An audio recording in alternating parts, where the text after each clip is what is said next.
Et salut la compagnie, on se retrouve aujourd'hui pour une nouvelle vidéo au pays de Cocagne.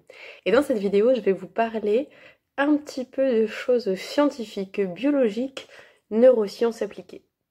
On va voir tout ce qui est épigénétique et visualisation. Pourquoi on voit ça? Parce que finalement ça impacte notre vie beaucoup plus que ce que l'on nous a toujours dit. Il y a deux grands scientifiques que j'ai envie de vous indiquer et qui parlent super bien de ces notions. Il y en a un, c'est plutôt en physique quantique, français, qui travaille au CNRS. Il s'appelle Philippe Guillemant. Je vous mettrai le lien dans la bio. Et également monsieur Bruce Lipton, américain et biologiste. En fait, il nous explique ce que c'est que l'épigénétique, et pas seulement relié à la biologie, mais aussi à la physique quantique. Aujourd'hui, l'avènement de la physique quantique prend de plus en plus de place. Et tout ça, c'est expliqué derrière. Si l'on parle de potentiel, si l'on parle de fréquence, si l'on parle d'onde, en fait, tout est relié. L'être humain, nos cellules, on est fait de fréquences. Et le vide, comme on l'a toujours appelé, c'est surtout qu'il n'a pas été très bien compris, et il est peut-être pas si vide que ça. On va parler aujourd'hui de champ de conscience. Donc on a chacun notre conscience, on en a conscience, et il existe aussi une conscience qu'on appelle collective, c'est-à-dire que toutes les pensées, toutes les ondes qui sont émises par chaque être humain, elles sont peut-être reliées quelque part. Et ça, c'est prouvé en physique quantique. Donc du coup derrière, qu'est-ce que ça veut dire? L'épigénétique, ce bien grand mot, ça veut dire quoi? Il est aussi prouvé aujourd'hui que notre environnement nous modèle, c'est-à-dire que ce que l'on vit, ce que l'on mange, ce que l'on pense, nous change physiquement et change notre ADN. Je vais vous donner un exemple d'étude qui a été faite sur des vrais jumeaux. Deux personnes, vrais jumeaux à la naissance, ADN 100% identique, et ils ont été suivis pendant plusieurs années. Vous imaginez, ils ont été suivis toute leur vie après leurs 30 ans. Donc ça fait, et pas sur un seul couple de jumeaux, et c'est au niveau international. Et derrière, qu'est-ce qui s'est passé?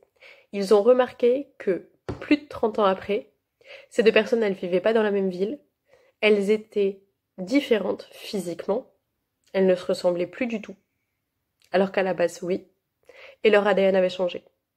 Ils vivaient dans des environnements différents, ils vivaient des choses différentes, ils pensaient des choses différentes. Et tout ça, ça a impacté leur ADN. Alors quand on nous dit aujourd'hui, ouais, de toute façon c'est génétique, pas que. On a peut-être un petit peu plus d'emprise que ça sur nos vies. Et ça fait quoi? Ça fait qu'aussi on se responsabilise. Des fois c'est agréable, des fois on n'a pas trop envie de savoir. Sauf que derrière, ça veut dire quoi aussi? Que quand on pense quelque chose, ça a des chances pour arriver. C'est comme si on attirait ce à quoi on pensait. Alors avec tout ce qui se passe sur la planète, moi j'ai envie de vous inviter à un truc et qu'on fasse un exercice ensemble.